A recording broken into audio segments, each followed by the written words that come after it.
So, this is my video that I'm just going to talk through the different tasks in um, for the coursework of the ELEC 351 Advanced Embedded Programming.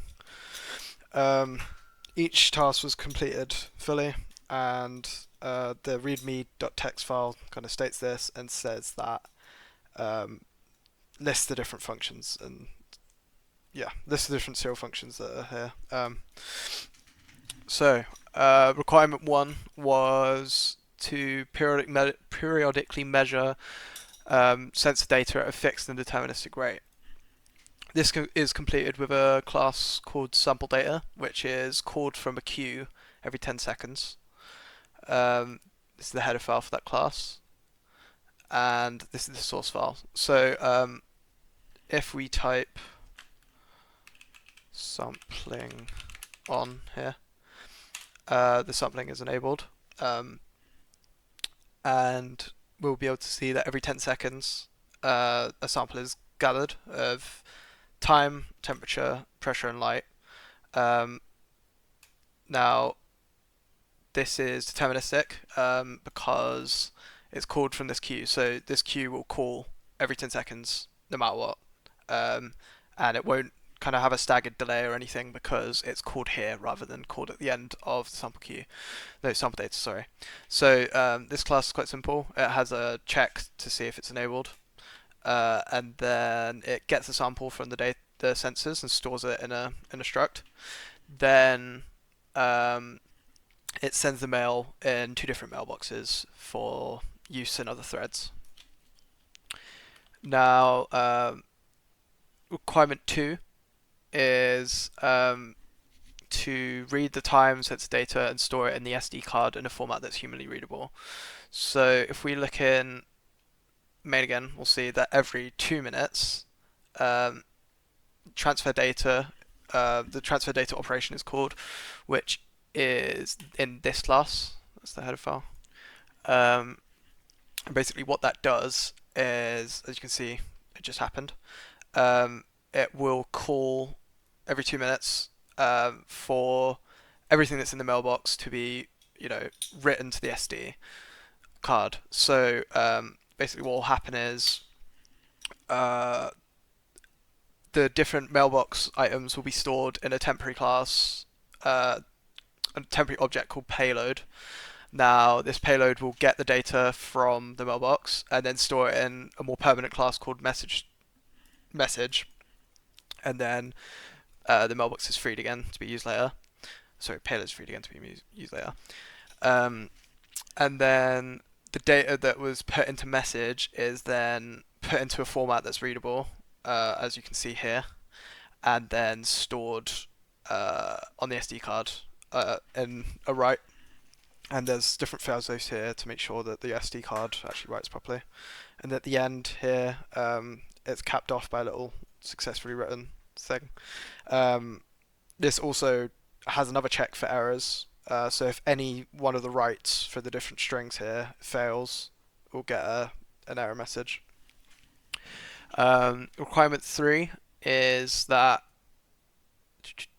the data should be buffered in internal memory and written to the SD card in blocks. So that is done here, rather than it just being written straight from the sample data every 10 seconds. It's done in 2-minute blocks instead. Task 4 is that there should be upper and lower thresholds for temperature, pressure, and light, and an alarm should sound if any measurement moves outside these threshold values. So in this class, which is called pretty much constantly every 50 milliseconds,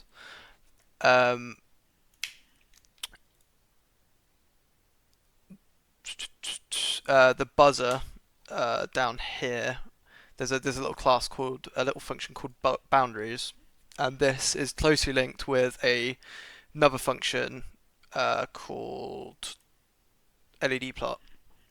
Basically, what this does is it just takes the measured value that is sent from sample data in a different mailbox to the one for the SD card, takes the current value for whatever measurement is displayed on the LEDs, and then measures like kind of sees where it is compared to the boundaries, which are for the different measurements are here.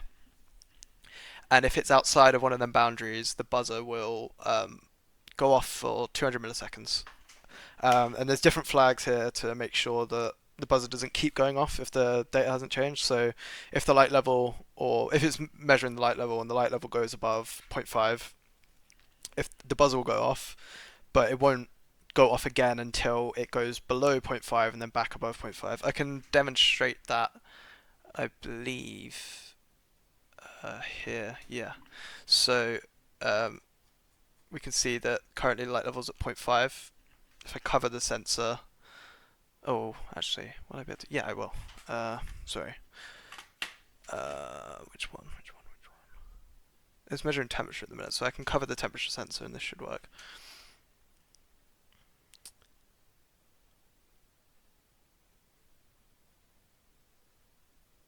Ooh.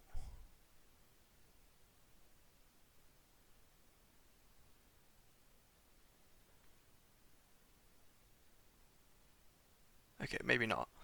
But I will add a video at the end demonstrating that. So this task, requirement 5 is that the task should be non-blocking and multi-threaded. We can see here that there's 4 different threads established aside from main, and these are all used for each class has its own thread essentially. So you can see here the threads are started with a function called thread for each class, and these thread classes, literally all they do is dispatch forever. So they wait in the queue for a function to be called, which this is where these functions are called. Now that brings us on to point 6, which is that power consumption should be minimized where possible. So we can see here that the queues are only called every so often. So rather than constantly looping and constantly getting updating the display, updating the inputs, all of that, they're only called as much as much as they need to be. So by having these queues, essentially the different threads aren't consuming as much power as they should be. They could be, sorry. So the threads are kind of they're not always active.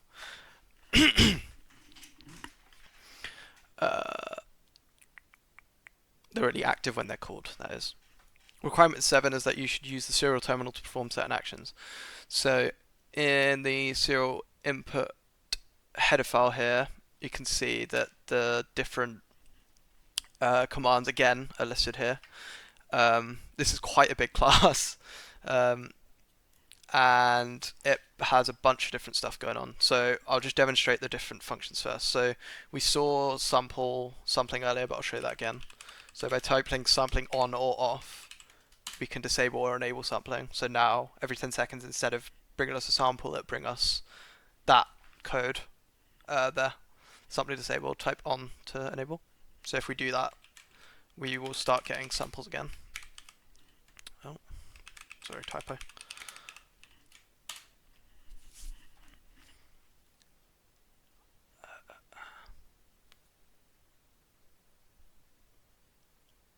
Yeah, there you go. Oh wait, no, that was the one from before. No, sorry, there you go. The next function, or yeah, I guess function, like a command, is select. So by typing select and then typing P, T, or L, we can show different like light levels on the bar chart. So by typing select P, that shows the level of pressure at the minute from the most recent data sample. Select L will show the light level, and select what is it? T will bring us back to temperature, and that starts at temperature as the spec states. Flush can be used to write to the SD manually, so rather than having to wait 2 minutes, it will just call it instantly. See there, it's writing now, and we can see that at 9:30 that was the most recent sample. Yeah, and usually there'd be 12 samples, but here we've only got 1, 2, 3, 4, 5, 6, 6 because we called it early. The final function is datetime, so this can be used to change what. Oh, sorry. Change what. Again.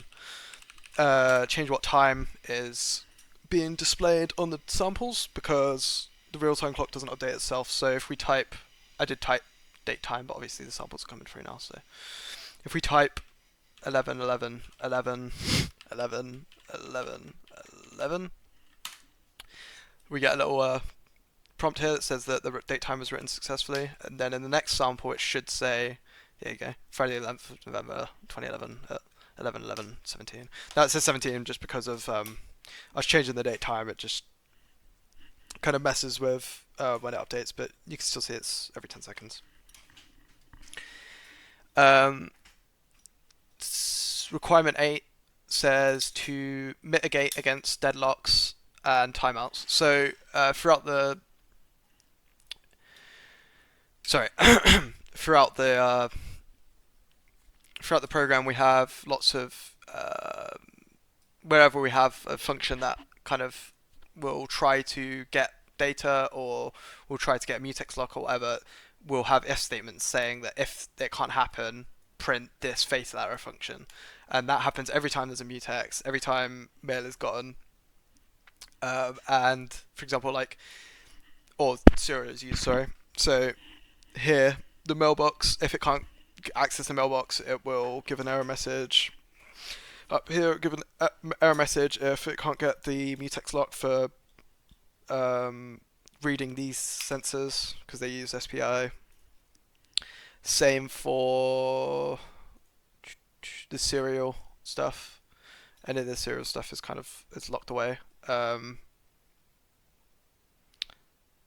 So yeah, I believe the LEDs are as well.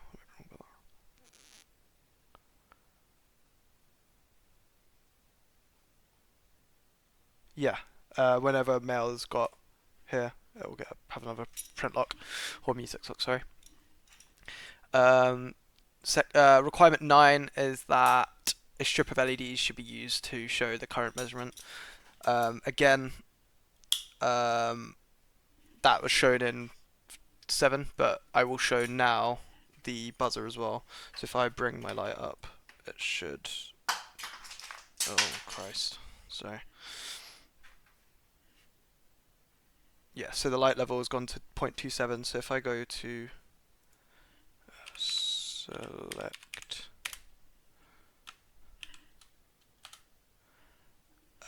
it shows the bar chart on the. It shows the light level on the bar chart there. And if I cover my finger over that, you can see it went up, and the buzzer just went off. I'm not sure if you heard that, but I'll try and get a bit closer so you can. I have to wait for a sample to come through. That's yeah. There we go.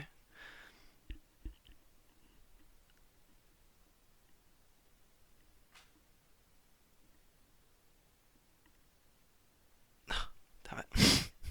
Gonna have to wait another 10 seconds. Sorry.